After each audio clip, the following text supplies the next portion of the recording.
මම ඊළඟ ප්‍රශ්නය සඳහා උපුටා ගන්නවා ජනාධිපති කාර්යාලයේ සහ අග්‍රාමාත්‍ය කාර්යාලයේ වියදම් වාර්තාවල දත්ත කිහිපයක්. මේ වෙද්දිත් ජාතික මාධ්‍ය මේ වන විට මේක වාර්තා කරලා තියෙනවා.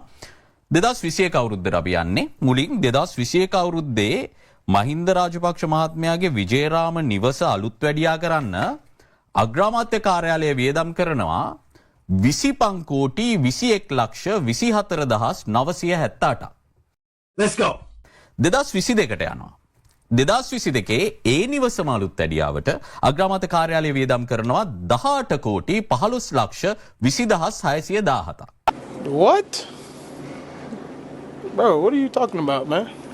2023 අවුරුද්දේ අග්‍රාමාත්‍ය කාර්යාලය ඒ නිවසටම නැවත වියදම් කරනවා 3 කෝටි 88 ලක්ෂ 83477ක්. ඒ අගමැති කාර්යාලය.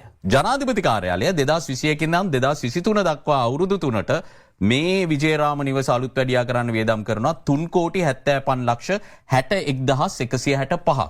මුළු වියදම ගත්තම අවුරුදු 3ක් තුල අලුත් වැඩියා කරන්න නිවස අලුත් වැඩියා කරන්න 51 කෝටි 90238ක්. ජනතාවගේ බදු මුදල් වලින් කෝටි 51ක් අවුරුදු 3ක් ඇතුළත නිල නිවසක් අලුත් වැඩියා කරන්න යොදවද්දී ඒ රාජපක්ෂ වරුන්ගේ රාජපක්ෂ පාලන සමයේ තිබුණු දේශපාලනයේ නාස්තිකාර සංස්කෘතිය බොහොම පැහැදිලිව එළියට පේන අවස්ථාවක් නෙමෙයිද මේක? නෑ ඒක වෙනත් විදිහකටත් අර්ථ නිරූපණය කරන්න පුළුවන් කල්දු. ඒ කියන්නේ කොහොමද? What? Bro, what are you talking about, man? ඔතරම් අලුත් වැඩියා කරන්න තිවුණා නම් ඒ කියන්නේ මහින්ද රාජපක්ෂ මැතිතුමාට ලබා දීලා තියුනේ කොයි ආකාරයේ නිවසක්ද කියලා. ඒ කියන්නේ ජනාධිපතිවරයෙක්ට වාසය කරන්න නුසුදුසු නිවසක් ලබා දුන්නා කියන කෝටි 51කින් කොළඹ එතුමාට ඉන්න ඉතාම ගැලපෙන නිවසක් හදලා දෙන්න තිබුණා. නෑ ඉතින් මේ කෝටි 51ක් කියන්නේ සෙල්ලමක් නෙමෙයිනේ. මේක කලින්දු මෙන්න මේ විදිහට හිතන්නකෝ. ඔය ඇස්තමේන්තු කළා ඔව හදන්නේ අග්‍රාමාත්‍යවරයවත් ජනාධිපතිවරයවත් මහින්ද රාජපක්ෂ මැතිතුමාවත් නෙමෙයි. මේක රජයේ යම්කිසි ක්‍රියාවලියක් තුළ ටෙන්ඩර් කැඳවීමකින් පසුව යම්කිසි ඇස්තමේන්තුවක් සකස් කළා ඔවුන් විසින් හදන දෙයක්. එතකොට මේ හැබැයි උන්ට දැනුවත් වෙන්න පුළුවන් කොයිතරම් මුදලක් වැය වෙනවද කියලා. ඒක Nice. Come on now, dog. Come on, man. තමයි එතකොට ඒ යන මුදල තමයි වියදම් කරලා තියෙන්නේ. ඊට පස්සේ ඔය නිවස අලුත් වැඩියා කරේ මේ නිවස අලුත් වැඩියා කිරීමනේ. එතකොට ওই නිවස අද තියෙනවනේ.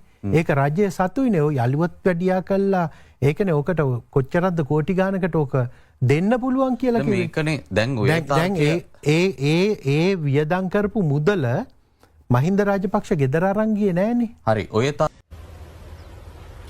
Wait a minute. Who are you? තර්කයට ඒක එක්තරා ආකාරයකට කිසිසේත්ම තර්කානුකූල නොවන තර්කයක් වෙන්න මහලේකම්තුමා. මොකද 2021 එතුමා අගමැතිතුමා. එතුමාට අරලියගහ මන්දිරෙත් තිබුණා.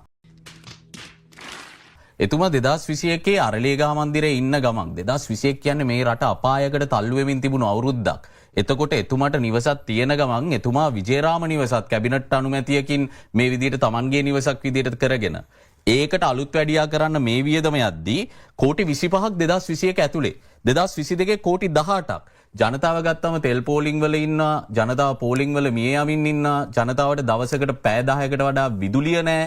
ඊට පස්සේ ජනතාවගේ දරුවන් කිරිපිටි ටික නැතුව අඬන හැටි බලාගෙන ඉන්නවා. එතකොට රටේ අගමැතිවරයා කරන්න ඕනේ Tamanට මේ අරලියගහ මන්දිරයක් තියෙද්දි තව නිවසක් මේ විදිහට කෝටි 25කුයි 18කුයි දීලා ඒ අර්බුදයේ උච්චතම අවුරුදු දෙක ඇතුලේ ඒකට අලුත් වැඩියා කිරීම විශේෂයෙන් මෙතන තියෙන 1 කෝටි 43 ලක්ෂයක් වියදම් කරලා එස්කලේටර් එකක් අය කරනවා. මේ රටේ මිනිස්සු දවසකට පැය 10ක් කරන්ට් එක නැතුව ඉඳිද්දී එතුමාගේ නිවසට එස්කලේටර් එකක් අය කරන එකද ප්‍රමුඛතාවය. ඒක ඒ ගෙදර තියනවා කියන එක හරි. හැබැයි කෝ ප්‍රමුඛතාවය. ඒක ඔබ ඒක මම ඔය ඔබ කියන තරම්ම මේ ඔය ක්‍රිටිකල් ඒ කියන්නේ මේ විවේචනාත්මක ආකාරයකින් මම ඒක දකින්නේ නැහැ කලින්දු.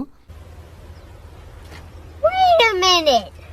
Who are you? මෙන්න මේ කාරණය උඩ අපි දන්නවා මහින්ද රාජපක්ෂ මැතිතුමාට ඔය කියන කාලේ යම්කිසි අපහසුතාවයක් තිබුණා. ඔහුට පඩි නගින්න අපහසුතාවයක්. එතකොට අර්ලියගහ මන්දිරේ හෝ වෙනත් කිසිම තැනක හෝ ඒ තිවිච්ච අපහසුතාවය මත තමයි එතුමාට ඒ අවශ්‍ය ඒ පහසුකම සපය ගන්නේ. රටේ සාධාරණ මිනිසෙක්ගේ දෘෂ්ටිකෝණයෙන් ඔබතුමාට මේ කෝටි 51යි මේ තරම් අර්බුදකාරී රටක ඉඳිද්දි මේ කරපු වියදමයි සාධාරණීකරණය කරන්න පුළුවන්. ඒක Emotional, damn it! ඒක සාධාරණීකරණය කරන්නවා කියන කාරණයම නෙමෙයි කලින්දු. ඒ කියන්නේ ඒක ඔබ ඔය කියන දෘෂ්ටිකෝණයෙන් බැලුවොත් ඒක අසාධාරණයි කියලා කියන්නත් පුළුවන්. හැබැයි ඒක අසාධාරණයි බැලුව බැලමට. නෑ ඒක තමයි. ඒක